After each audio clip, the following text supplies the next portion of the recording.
ערב טוב ומבורך, בעזרת השם יתברך, ברשות מוריי ורבותיי. Ce soir, on va discuter et parler et étudier, Bezrat Hashem, la Parashat Hashavua, Parashat Va'era. On a beaucoup d'enseignements dans cette Parashat, des enseignements très importants pour chaque juif dans la vie quotidienne et pour sa Avodat Hashem de manière générale. Et donc ça va ressortir de notre Parashat. Donc Bezrat Hashem, on va essayer de comprendre quel message veut la Parashat nous enseigner.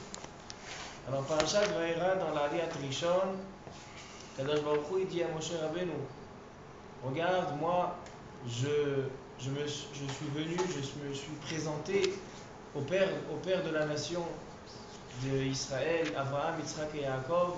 Je me suis présenté avec mon nom qui est le nom Shakai, Shin, Dalet et Yud, Shem Shakai. Mais le nom d'Akadosh Baruch Hu, le nom qui ne se dit pas Yudke Vavke, je ne me suis pas montré avec ce nom-là. Et aussi, il dit à Akadosh Baruch Hu, j'ai entendu la détresse où Israël se trouve en Égypte et donc je décide de les sortir d'Égypte. Et là, dans l'Aliyat Rishon, on retrouve les 4 langages de Géoula. Comme on connaît, 4 Rishonot chez le Géoula, qui sont Vehotzeti, Vehitzalti, Velakarti, Veheveti. 4, le Veheveti c'est un 5e. Donc on a des langages de Géoula, Kadosh Baruch Hu est en train d'annoncer à Moshe Rabbeinu que cette fois-ci, il va commencer un processus de 10 plaies. Et à la fin de ces 10 plaies, Israël va pouvoir sortir de Eretz Mitzrayim pour aller en Eretz Kenan. Parce que c'est une promesse qu'il a fait à Abraham, Yitzhak et Yaakov. Il leur a promis. Et donc le Kadosh Baruch Hu, il compte tenir sa promesse. Et là, la Torah elle raconte que Moshe Rabbeinu, il va annoncer ça à Israël et Israël ne le croit pas. Ils ne le croient pas tellement ils étaient dans la détresse, ils n'arrivent pas à le croire, ils n'arrivaient pas à penser que ce serait possible de sortir de cet esclavage. Aussi, Moshe Rabbeinu il dit, moi ma parole n'est pas facile, Ani Aral Sefatay, je bégaye, je ne sais pas bien parler. Donc il dit Moshe Rabbeinu, je préfère me retirer de ce fardeau, de cet engagement que tu veux m'imposer. Kadosh Baruch Hu il dit non. Vaïtsavem el bene Israël. Il dit à Moshe Rabbeinu, toi et à Aaron à Kohen, vous ensemble vous allez sortir Am Israël d'Égypte. Ça c'est l'Aliyat Rishon. L'Aliyat Sheni, la Torah elle raconte d'où ils viennent, puisqu'on parle de Moshe et Aaron, d'où ils viennent Moshe et Aaron. Alors on commence par dire que c'est les petits enfants de Lévi, Ben Amram, Ben Kehat, Ben Lévi, c'est les descendants de Lévi. Mais la Torah elle commence par Réhouven et Shimon, Lévi, et donc elle rappelle les familles. Ça c'est l'Aliyat Sheni. Il va falloir expliquer tout à l'heure qu'est-ce qu'elle a à voir cette Aliyat dans notre parasha. Dans l'Aliyat Shlishi, Akadosh Baruch Hu, donc il revient, il dit à Moshe Rabbeinu, va chez Paro. Il lui dit, regarde, il va partir, va devant lui et prends ton bâton, prends le maté et jette-le devant Paro et il va devenir un tanin, un serpent, un crocodile de Pshatim. On va essayer d'expliquer un petit peu ça. Et là, Paro fait appel à ses Khartoumim, ils font de même. Et donc tout le monde connaît le Midrash, qu'après le maté de Aharon a avalé les matotes des Mechashefim. Et là, la paracha elle commence, la première plaie, Makat Dam. Moshe Rabbeinu il vient chez Paro le matin, parce que Paro il se faisait croire comme un dieu qui n'a même pas besoin d'aller aux toilettes pendant la journée, donc il allait le matin tôt dans le Nil, et donc Moshe Rabbeinu il vient à ce moment-là et il va faire la première Maka, Aaron à Cohen qui va faire la première Maka, la première plaie de Dam. Ensuite on retrouve Sephardéa, Kinin, Aror, Dever, Shechim, Barad. Comment on se rappelle? En fait, là, on a certaines plaies dans cette paracha, là, parachat Va'era, et encore des plaies dans parachat Bo. Quand j'étais à l'école, le Rav nous avait donné un signe pour se rappeler. Bo, c'est la gematria de 3. Donc il y a 3 plaies dans la parachat Bo, les 3 dernières. Et Va'era, les deux premières lettres, comme on a pris beau. Alors les deux premières lettres c'est Vav et Aleph, c'est 7. Alors on a 7 plaies dans Parashat Vaera et 3 plaies dans Parashat Bo, les 3 dernières plaies. Alors on retrouve les plaies donc la Torah soulève un point très intéressant et important que Kadosh Baruch Hu, il a renforcé le cœur de Paro. Paro, selon la nature, il aurait dû craquer.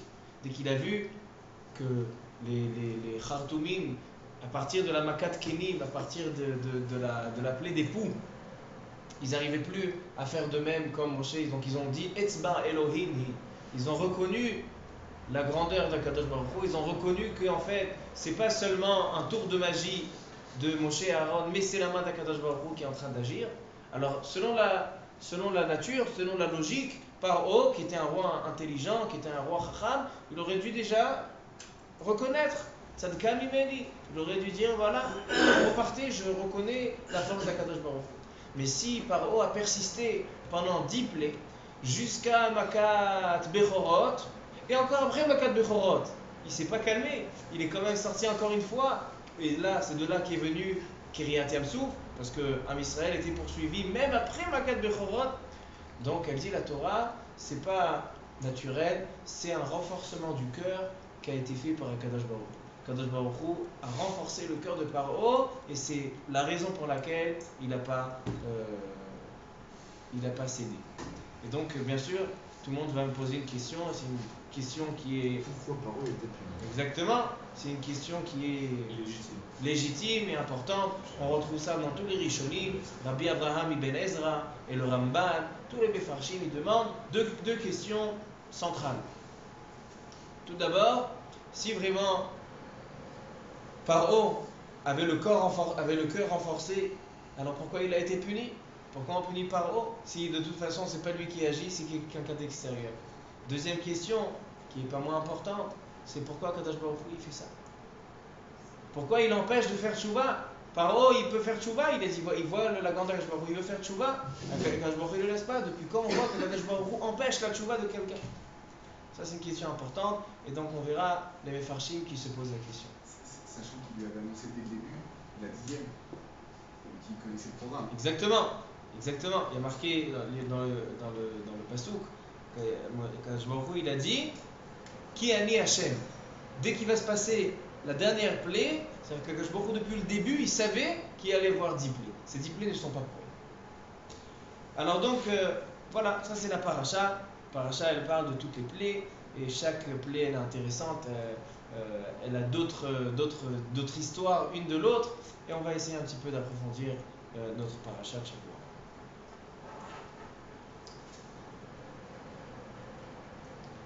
Il y a une phrase, et c'est cette phrase-là que je vais tenter de développer et d'expliquer ce soir. Une phrase qui est ramenée dans plusieurs endroits, qui est ramenée dans le Baal HaTurim, dans Parashat Lech Lecha, qui est ramenée dans les Midrashim, qui est ramenée dans le Sfat Emet, et d'autres grands Mefarshim très célèbres. On retrouve souvent le numéro 10. Et on va se focaliser sur 3 endroits qu'on trouve le chiffre 10. Akadosh Baruch Hu, quand il a créé le monde, il a créé par 10 paroles. Comme tout le monde connaît, Ba'asara Ma'amarot Nivra Ha'olam. Akadosh Baruch Hu a créé le monde par 10 paroles, 10 Ma'amarot.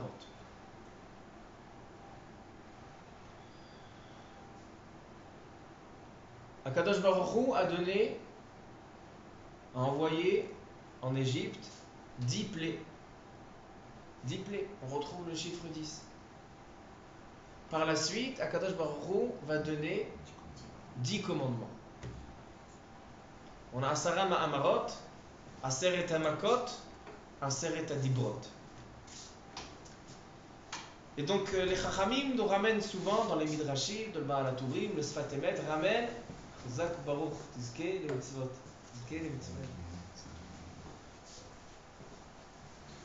Et donc on va essayer d'expliquer quel lien, quel rapport on a entre les 10 paroles que Kadosh Baruch Hu a créé le monde, les 10 plaies que Kadosh Baruch Hu a envoyées sur l'Égypte, et les 10 commandements que Kadosh Baruch Hu donne à Am Israël, qui est en fait la Torah. Il y a quelque chose d'intéressant, un point commun entre Aseret HaMakot et Aseret HaDibrot, c'est que tout le monde connaît la Gada de Pessah. Dans la Gada de Pessah, on dit que chaque plaie en Égypte, on la multiplie. Alors il y a plusieurs chitotes dans les Tanaïm, Rabbi Yossi Aglili, etc.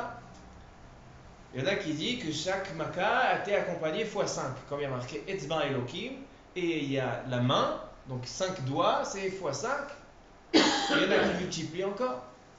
C'est-à-dire qu'il y a beaucoup plus que 10 plaies qui ont été faites. Il y en a qui disent qu'à la Yam, la coup, encore sur la mer, quand il y a eu la Kiryat Yamsouf, encore des plaies. Donc en fait, on ne retrouve pas seulement 10. 10, c'est ce qui est marqué dans la Torah. Alors pourquoi on retrouve plus? Alors la réponse simple, elle est que la base de toutes les plaies, on a plusieurs opinions, combien il y a eu de plaies, il y en a qui disent 100, 200, 300, mais la racine de toutes ces plaies se trouve dans les 10 plaies qui ont été faites en Égypte. C'est pour ça qu'il faut savoir qu'est-ce qu'il y a de spécial dans ces 10 plaies. La même chose on retrouve dans les 10 commandements.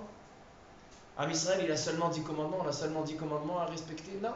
On connaît tous qu'on a des centaines, 100, 200, 300, 613 mitzvot. Mais toutes ces 613 mitzvot, leur racine, elle se trouve dans ces 10 commandements. C'est-à-dire que déjà, on voit un point commun entre les Aseret HaDibrot et Aseret HaMakot, c'est qu'on peut les multiplier, mais ils reviennent à leur source qui est le numéro 10. Et c'est en fait aussi le lien avec les Asara Ma'amarot. Kajbaruch a créé le monde par 10 paroles. On peut voir plein de créations. On a une création qui, on se demande comment on peut créer toute la création avec seulement 10 paroles. Mais toute la création se résorbe et revient à leur racine qui est les 10 paroles d'Akash Baruch. Ça veut dire que c'est déjà première chose qui relie ces trois choses, les Dibrot, les Mahamarot et les Makot, ce sont que, même si on en trouve plus, leur racine est 10.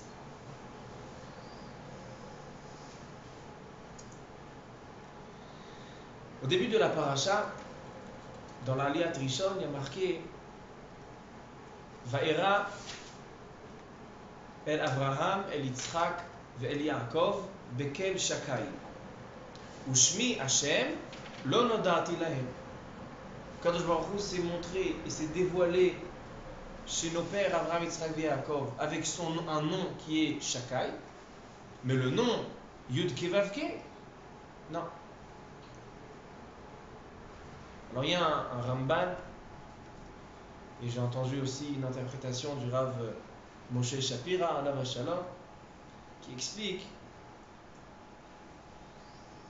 qu'à partir des plaies en Égypte, à partir de ce moment-là, Akadosh Baruch Hu donne un mode de fonctionnement dans le monde qui est différent d'avant les plaies. Dès le moment où Akadosh Baruch Hu dit à Moshe Rabbeinu, maintenant on va commencer le processus de la Géoula, elle commence la paracha par les 4 langages de Géoula. La Géoula, elle commence par les plaies. C'est pas qu'il y a eu les plaies, ils sont encore dans la souffrance, ils vont sortir. Non, les plaies font partie intégrale de la Géoula. C'est pour ça qu'on commence la paracha avec les 4 langages de la Géoula. Et donc, à partir de ce moment-là, l'anhaga dans le monde, c'est-à-dire Akadosh Baruch Hu, comment il veut que le monde, l'apparence du monde soit différente d'avant. Avant, c'était une prina de Shakai. Akadosh Baruch Hu, il s'est dévoilé, on l'a vu dans Vaïra, Akadosh Baruch Hu, il est venu devant Abraham, Yitzhak et Yaakov avec le nom de Shakai. Et à partir de ce moment-là, à partir de la Géoula de l'Am Israël, non, Yud Kevavke, un autre nom. Il y a le monde avant, les Dibrot, et il y a le monde, les Makot, et le monde après les Makot, qui est différent complètement. Donc le Rav Moshe Shapira, il allonge beaucoup ses paroles à ce sujet. On va essayer un petit peu, de notre côté, comprendre qu'est-ce qui s'est passé avec ces 10 Makot.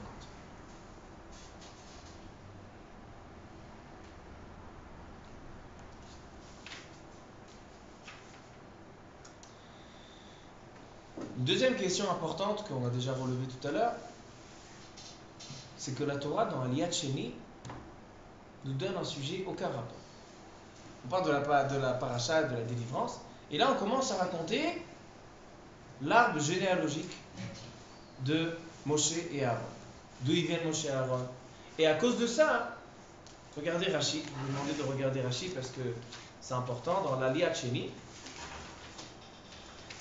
Il dit Rashi, elle est Raché Bet Avotam, Bene Reuven. On commence par expliquer Reuven, après Shimon, et après Lévi, jusqu'à qu'on arrive les petits-enfants de Lévi, c'est Moshe et Aaron. Il dit Rashi, Mitor Sheuzkak Leyaches Shivto Shel Lévi, puisque la Torah a donné importance à dire et à expliquer d'où Moshe et Aaron ils sont nés de la tribu de Lévi, Ad Moshe et Aaron, Bishvil Moshe et Aaron, et Tri Leyachassam Derech Toldotam Mereuven. Donc en fait, ça ne se faisait pas de commencer par Lévi.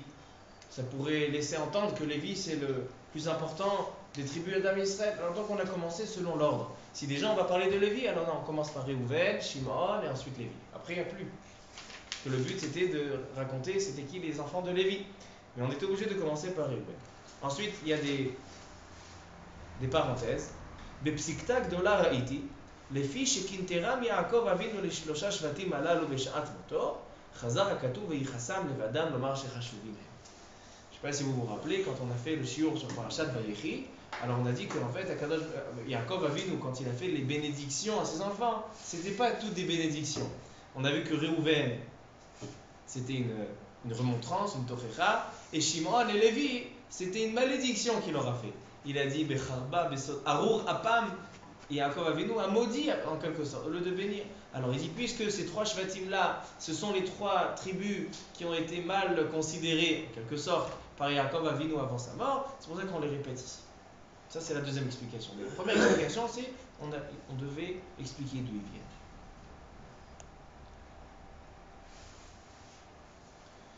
Baruch atah Adonai Eloheinu melech haolam she'akol nהיה bidbaro.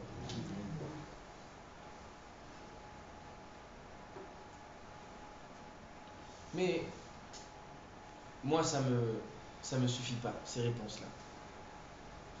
A priori, il faut approfondir dans ces réponses parce que Alpub Shuto et Kachem. Pourquoi la Torah a besoin, elle commence à élargir la famille de Moshe Rabbeinu ou de Aaron? C'est pas le sujet. Le sujet, il est Moshe et Aaron en mission.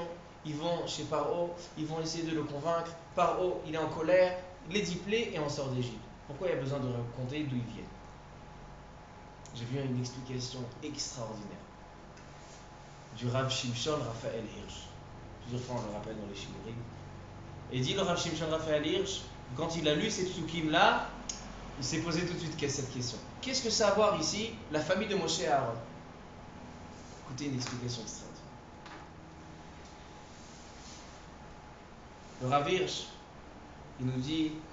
il nous fait rappel sur les autres nations, une erreur des nations. Que Am Israël n'a pas le droit d'avoir cette erreur. Il dit le Rav Hirsch, il dit comme ça. Des fois, on peut retrouver chez les nations une personne qui a fait des choses spectaculaires, qui a fait une mahapera,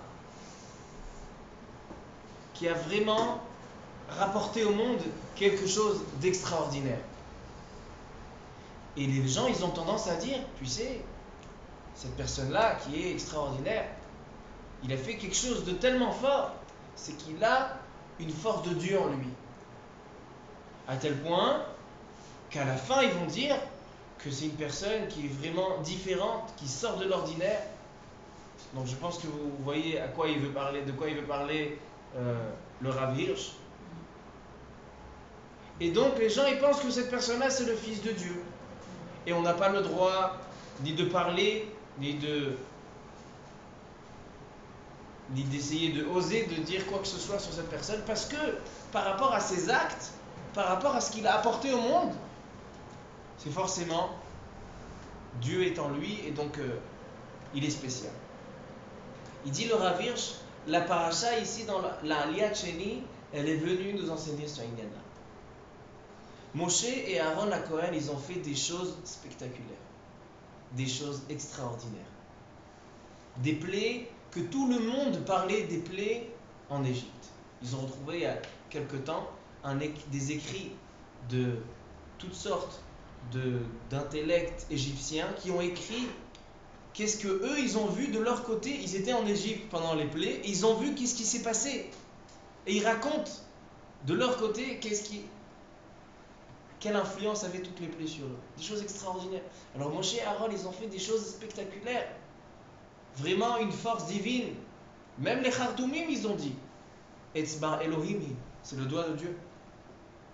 Donc les gens, les juifs, ils vont se dire Moshe et Aaron, ce ne sont pas des hommes comme nous, ce sont des fils de Dieu. Alors donc, il dit le Ravir, c'est ça que la Torah vient dire. Non, elle vient te dire que Moshe et Aaron, ce sont des hommes comme tous les hommes. Ils sont nés dans une famille comme ça. Leur père c'était un tel, Amram. Leur mère c'était Yocheved.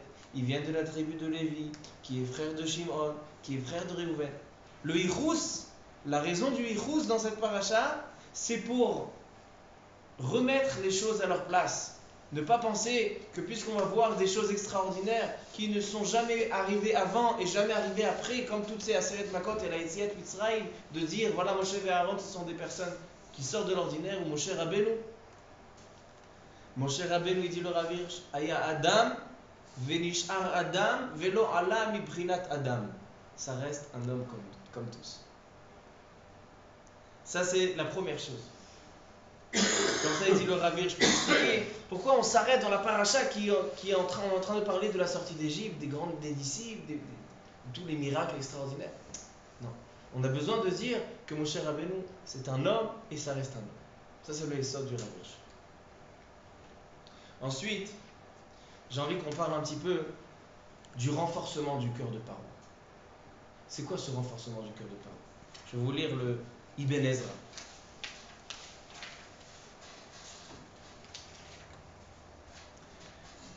Dans le Perek Zaïn, dans l'Aliyat Shlishi, dans le Perek Zaïn, Pasuk Gimel, la Torah elle dit comme ça Va'ani akshe et lev Paro, ve'irbeti et ototai ve'et moftai ve'eretz Mitzrayim. Il vient Rabbi Avraham Ibn Ezra et il dit Yesh lish'ol Im Hashem iksha et libo ma pish'o ou ma chatato. Si Akadosh Baruch Hu, c'est celui qui a renforcé le cœur de Paro, donc en fait l'histoire de la sortie d'Égypte devait se terminer très rapidement. Mais elle a pris tellement de temps pour... Il y a marqué dans le Midrash, c'est ramené dans le Rashi, que chaque plaie durait un mois. Il y avait un mois la plaie et 3 semaines que Moshe Rabbeinu, il allait et il demandait à Paro, reprends-toi, change d'avis. Et la plaie elle-même, c'était 1 semaine. Alors imaginez-vous combien de temps ça a duré ces plaies. Alors pourquoi ça ne s'est pas terminé avant? Parce que Akadosh Baruch Hu, il a renforcé le cœur de Paro. Mais si Akadosh Baruch Hu, il a renforcé le cœur de Paro, alors quelle est la faute de Paro? Il n'a rien fait. Le Ramban, aussi sur ce passouk-là, il ramène un midrash. Amar Rabbi Yochanan, Mikan pitronpe laminim, de ce passage-là, de ce verset-là, dans cette paracha, qu'Akadosh Baruch Hu a renforcé le cœur. Alors on a toutes sortes de kofrim, de gens qui ne croient pas, qui essayent de trouver des failles dans la Torah. Ils viennent poser des questions. Mikan, pitronpe laminim, lomar lo haïta mimenu sheyase tshuva. Kadosh Baruch Hu empêche Paro de faire la tshuva. Alors écoutez la réponse de Rabbi Shimon ben Lakish.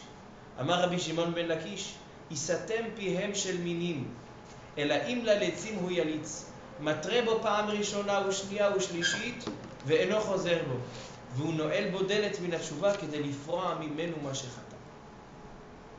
Paro, il a eu plusieurs fois, 5 fois, Paro a été averti. Paro, on lui a envoyé tous les signes pour lui montrer comme quoi Akadosh Baruch Hu est là, et Akadosh Baruch Hu, c'est celui qui dirige le monde et qui doit libérer Am Israël d'Égypte. Et malgré tout, Paro n'a pas cédé. C'est pour ça que dans les premières plaies, il n'y a pas marqué qu'Akadosh Baruch Hu a renforcé. Il y a marqué que c'est Paro qui s'est renforcé son cœur. Les premières plaies, Paro a renforcé son cœur. Et par la suite, puisque Paro ne voulait rien entendre, Akadosh Baruch Hu a fermé les daldot à tchouva. Il a fermé la possibilité de faire tchouva. Ça, c'est ce qu'il dit le Ramban. Mais Ibn Ezra, il répond. Il dit Veha tchouva, ki Hashem natan chokhma la Adam, venatan belibo sechel, lekabel koach elyon leosif al tovato o lechaser mera'ato. Qu'est-ce qu'il veut dire le Ibn Ezra? Ibn Ezra, il parle bektsara, il dit des mots courts. Il vient dire le Ibn Ezra que un homme, même si Akadosh Baruch Hu, il le renforce son cœur, même si Akadosh Baruch Hu, il le pousse à faire quelque chose, il y a une phrase qui dit Bederech she'adam rotze elech molichin oto. Un homme suit le chemin qu'il veut, qu'il décide. C'est vrai qu'on a un chemin qui est ouvert, l'homme il peut faire tout ce qu'il veut, mais s'il a décidé de prendre un chemin, on le laisse. Et donc il dit le Ibn Ezra, Paro pouvait à chaque instant revenir en arrière. Mais Akadosh Baruch Hu, il a vu qu'il ne veut pas, alors il a laissé. Ça c'est ce qu'ils disent le Ibn Ezra et le Ramban à ce sujet-là. Mais maintenant j'ai envie qu'on rentre un petit peu plus profond dans ces 10 piliers. Et avec ça on va essayer de répondre à la question qu'on a demandé au début du shiur. C'est quoi ce 10, 10 et 10? C'est quoi les 10 ma'amarot, les 10 makot et les 10 dibrot? Rashi, il ramène un midrash. Il ramène le midrash Tanchuma. Il lui dit, va voir le Rashi, il se trouve dans le Perekret Pasuk Yudzaï. Il dit Rashi là-bas, Yesh ta'am badavar ba'agada bechol maka ou maka lamazou ve lamazou. Rashi en fait il vient et dit, va voir dans le midrash. Il n'a pas assez de place, Rashi, dans le Chumash, on ne lui a pas accordé des pages en plus. Alors il dit, regarde dans le midrash Tanchuma. Là-bas le midrash il explique chaque pli, pourquoi Akadosh Baruch Hu, pourquoi Akadosh Baruch Hu il a fait. C'est vrai que quand on essaie d'expliquer, on a le dam, le sens, fardea, kinim, arov, dever, shechin. Les enfants ils aiment ça à l'école, on leur fait des dessins, on leur fait des. Mais on ne s'est jamais posé la question pourquoi Akadosh Baruch Hu a fait le dam, pourquoi Akadosh Baruch Hu a fait le tzfardea, pourquoi il a fait le kinim, pourquoi il a choisi des choses particulières, cela spécifiquement. Alors j'ai ouvert le midrash Tanchuma. Et là-bas le midrash Tanchuma il dit comme ça. Il dit Dar lecha. Shekol eser et amakot ayu mida keneged mida. Les 10 plaies étaient une punition sur les Égyptiens, mesure pour mesure. Am Israël, les Égyptiens empêchaient les Juifs, les Béné Israël, d'avoir des enfants. Ils empêchaient les femmes d'aller au mikvé. Alors donc, qu'est-ce qu'il a fait à Kadosh Baruch Hu? Makat dam, le sang. Et ensuite, il explique le midrash, une à une maka après une maka. Pourquoi Kadosh Baruch Hu il a fait le tzfardea? Pourquoi il a fait le kinim? Il dit il a fait les kinim, pourquoi il a fait les poux? Il dit comment les poux ils viennent? Quelqu'un qui se trouve beaucoup à côté de la poussière, etc. Et il travaille et il transpire. Alors de là sont créés les poux. Elle dit la Gemara dans la Masechet Shabbat que les kinim, ils viennent du hipouche. Ils sont créés de la saleté. Alors il dit comme les Égyptiens, ils ont asservi les Juifs avec le hafar, ils devaient transpirer dans le travail, dans le champ, etc. C'est pour ça qu'on leur a fait kinim. Il dit en fait le midrash Tanchuma, une à une, chaque maka, mida keneged mida. Si vous regardez aussi dans le Kli Akar, au début des 10 makot, lui aussi, il dit que les 10 makot étaient une punition mesure pour mesure. Ça c'est la première explication qu'on a dans ces 10 makot. Que Baruch Hu, il ne fait pas stam des makot, stam des blés. Quand Baruch Hu, il a puni les Égyptiens mesure pour mesure. Mida keneged mida. Ça c'est le premier pshat.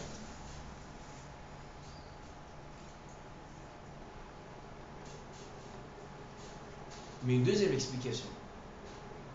Le Rav Hirsch aussi, il dit que ces 10 plaies, ce sont 10 punitions, mida keneged mida.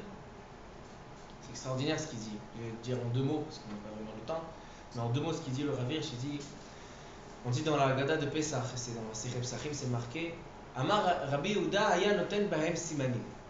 Les 10 plaies, Rabbi Yehuda leur a fait un signe, pour se rappeler. Datzach, Adash, Be'achav. On le dit dans la Haggadah de Pesach. C'est quoi Datzach, Adash, Be'achav? Ce sont les rachet tevot des makot. Datzach, dam, tsefardé, akinim. Adash, arov, dever, shechim. Be'achav, bechorot, arbe, chocher, bechorot. Et tout le monde, tous les bifarchim se demandent, il y a besoin de Rabbi Yehuda pour ça? Pour faire des rachet tevot, on a besoin de Rabbi Yehuda. Aujourd'hui, chaque enfant, Kita Aleph, Kita Bet, déjà, il sait ce que c'est rachet tevot. La première lettre de chaque mot, c'est des rachet. Alors j'ai besoin de Rabbi Yehuda qui me donne des simanim, Datzach, Adash, Bechav, je ne peux pas le faire tout seul.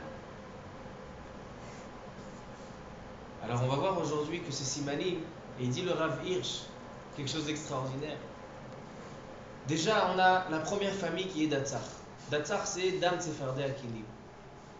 On sait très bien que Moshe Rabbeinu, c'est pas lui qui a fait les 3 premières. 3 premières, c'est une famille. Dam Tsefardé Akinim. C'est Aaron Cohen qui a fait. Pourquoi c'est pas Moshe Rabbeinu? Tout le monde connaît le Midrash, il est ramené dans Rashi, 2 fois dans la paracha. Moshe Rabbeinu, il a été sauvé par le Nil, comme on a vu la paracha la semaine dernière. C'est le Nil qui a sauvé Moshe Rabbeinu parce que sa mère l'a mis dans une boîte, elle l'a envoyé dans le Nil et c'est Bithia qui l'a trouvé. Donc il avait un karatatov, il avait une reconnaissance envers le Nil. Donc il a dit, Moshe Rabbeinu, moi je ne peux pas frapper le Nil et le faire transformer en sang, que les grenouilles vont sortir du Nil. Je ne peux pas être maqué, je ne peux pas frapper sur quelque chose qui m'a protégé. La même chose, Kinim, les poux sont venus d'où? Les poux ils sont venus de la poussière. Et quand Moshe Rabbeinu il a tué l'Égyptien, qu'est-ce qu'il a fait? Il a caché dans la terre. Donc il dit la terre elle m'a protégé. Donc moi je vais faire Kfiyut Tova, j'ai un Karatatov, donc il ne peut pas faire ni Dam, ni Tsefardéa, ni Kinim. Donc ça c'est la première famille. Mais quand on approfondit ce Inyan là, il dit le Rav Hirsch, il dit en fait, les Égyptiens, ils ont fait 3 choses à Israël. Ils leur ont donné le sentiment d'être invités, d'être des guérim. C'est quoi des guérim? C'est quoi guerre? Guerre, c'est quelqu'un qui est... Alors, il y a le guerre qui se convertit, qui vient, ça c'est une notion, mais il y a dans le langage hébraïque, le guerre c'est quelqu'un qui est étranger, qui vient habiter chez nous. Alors donc, les Égyptiens, ils ont donné l'impression aux Juifs que eux, ce sont des invités. Ce pas des Égyptiens de génération en génération. Eux, ils sont venus de Eretz Kenan, ils sont venus à cause de la famine. Yosef connaissait bien le paro parce qu'il était Sarah Otsar. Et donc, ils leur ont donné le sentiment, vous n'êtes pas chez vous.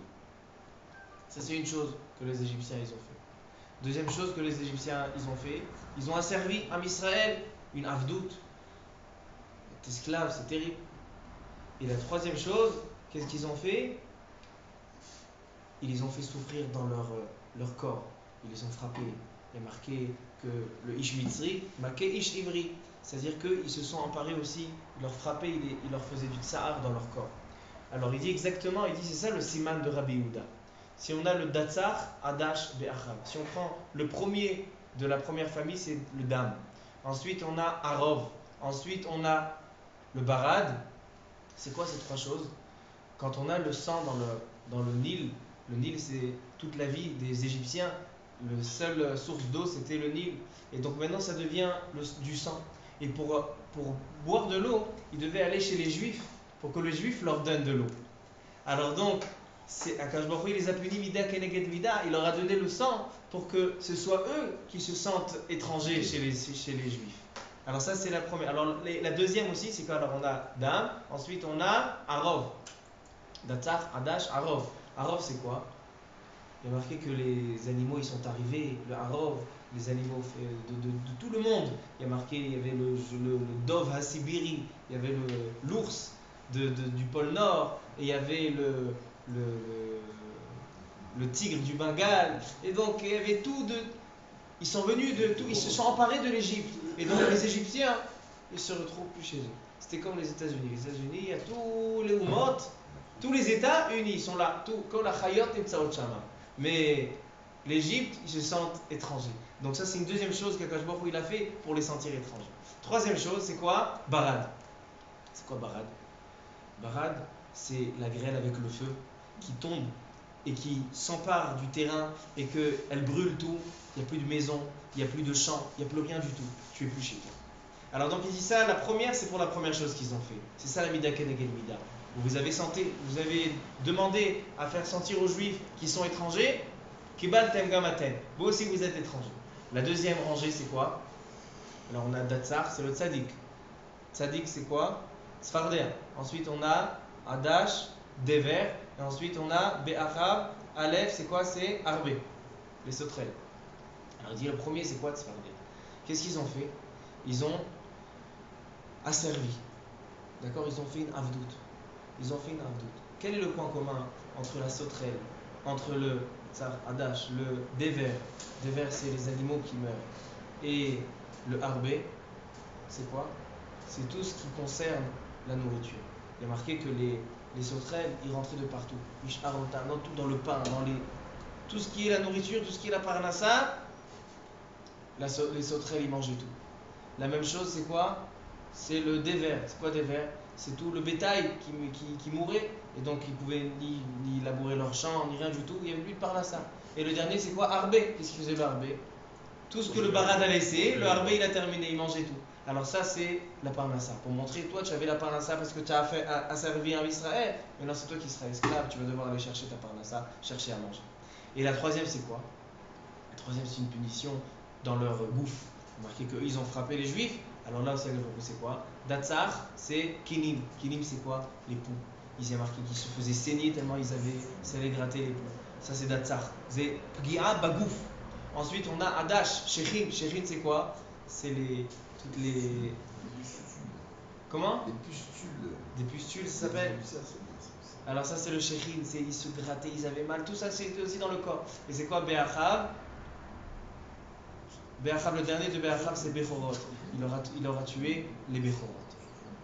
Donc, en fait, on a, selon le Rav Hirsch, voilà les trois rangées. Pourquoi Rabbi Yehuda, il a donné les simanim? Parce qu'en fait, Rabbi Yehuda, qu'est-ce qu'il a fait? Il les a séparés par trois. Pour dire que les trois premiers, c'est pour qui sentent qu'ils ne sont pas chez eux. Les trois deuxièmes, c'est l'esclavage. Et les trois derniers, c'est la bgia dans le corps. Je n'ai pas compris le dernier, excusez-moi. Le dernier de Bechorot? C'est pas Bechorot, c'est le 10e. C'est le 10e. Alors, est-ce que le Chocher, c'est considéré aussi bagouf?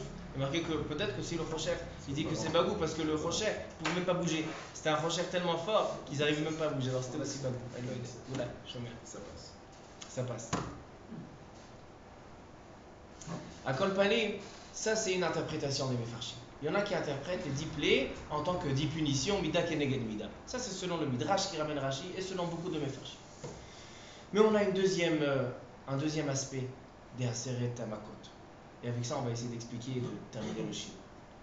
Le deuxième aspect des Aseret Hamakot, c'est en fait, Akadosh Baruch Hu, il nous montre par des miracles extraordinaires, spectaculaires, qui sortent de la nature, changer de l'eau en du sang, prendre des sauterelles qui vont sauter même dans un four, ça sort de la nature.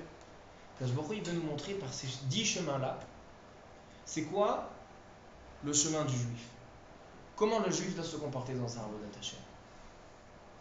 Dans le monde, il y a plein de nations. Et dans ces nations-là, il y a aussi les juifs. On a vu aujourd'hui, toutes les nations, ils sont venus chez les juifs. Il y a plein de nations. Qu'est-ce qu'il y a de spécial chez le juif? C'est que le juif, il ne fait pas partie de la nature. Toutes les nations, ça fait partie du décor. Ça fait partie du décor, ça fait partie de la nature.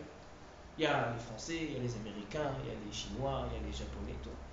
Ça fait partie de l'environnement. Le juif, c'est différent. Le juif, c'est différent. Le juif, c'est pas une nation comme une autre. Pourquoi? Le juif, il a un comportement qui sort de la nature aussi. Et ça c'est un message des 10 plaies. Par exemple, il y a marqué dans le Midrash que les grenouilles, ils sautaient dans le four. Il y avait un four, ils sautaient dans le four. Elle dit la Gemara Maseret Psachim qu'on avait 3 grands Lévi'im. Hanania, Mishaël et Azaria. Qu'est-ce qu'on dit dans les Slichot? De'ane le Hanania, Mishaël et Azaria. Bego Atun Noura Yakidda. Hanania, Mishaël et Azaria, ils ont sauté dans un four aussi. Pour Kiddush Hashem, ils ont sauté dans un four. Et d'où ils ont appris ça? Elle dit la Gemara Maseret Psachim, ils ont fait un Kal Vachomer des grenouilles. Par rapport à la paracha de Shabbat. Ils ont dit quoi? Les grenouilles, pour faire Kiddush Hashem, ils sont morts pour le Kiddush Hashem, ils ont sauté dans un four. Alors nous, qu'on est les enfants d'Abraham, Yitzhak et Jacob, on ne va pas faire Kiddush Hashem. Alors il dit, on saute, et Akash Baruch Hu les a sauvés du feu. C'est-à-dire que, voilà, on a un enseignement de Avodat Hashem qui est simple, de montrer que quelqu'un d'une autre nation, quand il a un danger de mort, qu'est-ce qu'il fait? Il s'éloigne, il prend ses précautions. Un juif, quand il s'agit de Kiddush Hashem, il va sauter. Hanania, Mishaël et Azaria, ils ont appris des sauterelles, donc ça veut dire que les plaies leur ont enseigné un chemin dans la Avodat Hashem de sauter. Où on voit encore quelque chose de très intéressant. Ça, je vais vous demander de regarder ce Rashi vers la fin de la paracha. Un Rashi extraordinaire. Dans le Perek Tet Pasuk Kaf Dalet. Ça se trouve dans la Aliyat Shvi'i, à la fin de la paracha. Perek Tet Pasuk Kaf Dalet. Qu'est-ce qui a marqué dans Pasuk Kaf Dalet? C'est la Maka du Barad.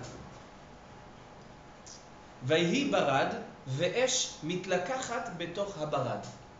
Il y avait la grêle et du feu qui se trouvait dans la grêle. Ve'esh mitlakachat betoch habarad. Kaved me'od. Asher lo haya kamou bechol eretz Mitzrayim me'az hayta legoy. Les Égyptiens, ils n'ont jamais vu ça. Ils ont vu du feu et ils ont vu de la grêle, mais ils n'ont jamais vu de la grêle qui descend avec du feu dedans. Il vient Rashi, il dit Nes betoch Nes. Il y a eu un miracle dans un miracle. Ha'esh ve'abarad me'oravim.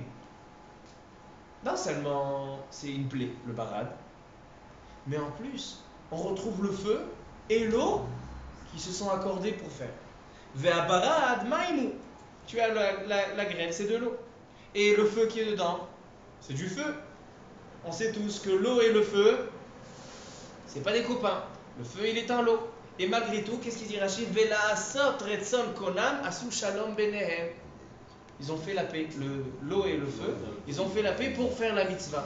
Ça veut dire comme la grenouille, pour faire la mitzvah d'Akadosh Baruch Hu, Kiddush Hashem, elle est sautée dans un four, on retrouve aussi d'autres personnes. Le feu et l'eau qui ont fait le shalom entre eux pour faire la mitzvah d'Akadosh Baruch Hu. Ça aussi c'est un chemin, ça aussi c'est un enseignement de la Avodat Hashem. Parfois on se dit, un homme il a le Yetzer Hara, le feu. Et on lui dit, viens, il y a la Torah, c'est l'eau. L'homme c'est le feu, la Torah c'est l'eau. Et on lui dit, tiens, fais une mitzvah. Fais de la tzedaka. Il dit, non. Celui-là, je vais faire de la tzedaka.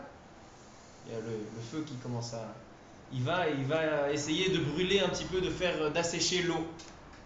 Qu'est-ce qu'on doit faire? On doit faire le shalom entre le feu et l'eau. On doit essayer de les accorder ensemble pour faire le ratzon. C'est-à-dire en fait, si on essaye d'examiner, maintenant on a examiné seulement deux plaies, le tzfardéa et le barad, si on essaye d'examiner chaque plaie en soi, c'est un enseignement pour la attaché.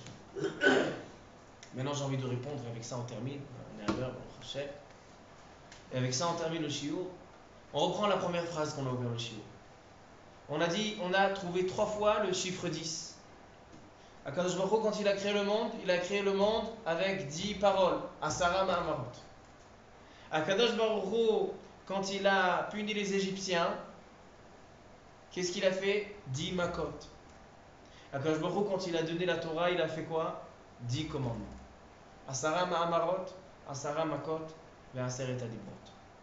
Pour te dire, Akadosh Baruch Hu, il a créé le monde. Pour qui il a créé le monde? Pour Am Israël. Israël, Shenikriu Reshit, et Bishvil la Torah, Shenikriu Reshit. Am Israël et la Torah, ce sont la raison de la création de ce monde. Tout ce qu'il y a autour, ça fait partie du décor. Mais non, puisqu'Akadosh Baruch Hu, il a créé le monde pour Am Israël et pour la Torah, avec ses Asara Ma'amarot, il a donné 10 plaies. 10 plaies qui étaient montrées à toutes les nations. Les Égyptiens, il a frappé les Égyptiens avec ces 10 plaies pour montrer à toutes les nations qui est Akadosh Baruch Hu, qui est le créateur. Et aussi il a montré à Am Israël c'est quoi le chemin de Avodat Hashem. Il leur a montré qu'on doit mourir pour Kiddush Hashem. Il leur a montré que le feu et l'eau doivent faire shalom entre eux. C'est-à-dire qu'en fait, Aseret HaMakot, c'était d'une part, comme je dis, d'une part montrer aux nations quel est le but du monde, et d'une autre part enseigner à Am Israël le chemin de Avodat Hashem. Tout ça pour emmener à où? Pour emmener, ils vont sortir d'Égypte, ils vont aller où? Entendre les Aseret Adibrot, entendre les 10 paroles, les 10 bases de la Torah. En fait, les Asara Ma'amarot, c'est la base du monde. Les Aseret HaMakot, c'est la base de la Avodat Hashem. Et les Aseret Adibrot, c'est la base de la Torah. Et donc on retrouve la création du monde avec Am Israël, avec la Torah. Bereshit, Bishvil Israël, Shenikriu Reshit, et Bishvil la Torah, Shenikret Reshit. En fait, dans ces Aseret Adibrot, c'est pour ça que Le Ramban, il dit au début de la paracha, comme j'ai dit dans le Rav Shapira, il y a le monde avant les 10 plaies et il y a le monde après les 10 plaies. Le monde avant les 10 plaies, c'était une mise en place pour à partir de maintenant. Maintenant, à partir des 10 plaies, on a enseigné aux nations leur place et on enseigne à Israël leur place. On retrouve dans ces 10 plaies et la punition des nations, montrer aux nations qui est Akadosh Baruch Hu. Et c'est pour ça que Vaishma Yitro, les nations, ils ont entendu par rapport à ces 10 plaies. C'est ça l'influence de ces 10 plaies. Et d'un autre côté aussi, enseigner à Israël, Hanania, Mishaël et Azaria, on enseigne le chemin d'Avodat Hashem pour emmener à accomplir la Torah par leur racine qui est les 10 Aseret Adibrot. Donc on comprend maintenant cette phrase, les Aseret Saram Amarot, Aseret Adibrot et Aseret Amakot. Baruch Adonai Leolam, Amen et Amen.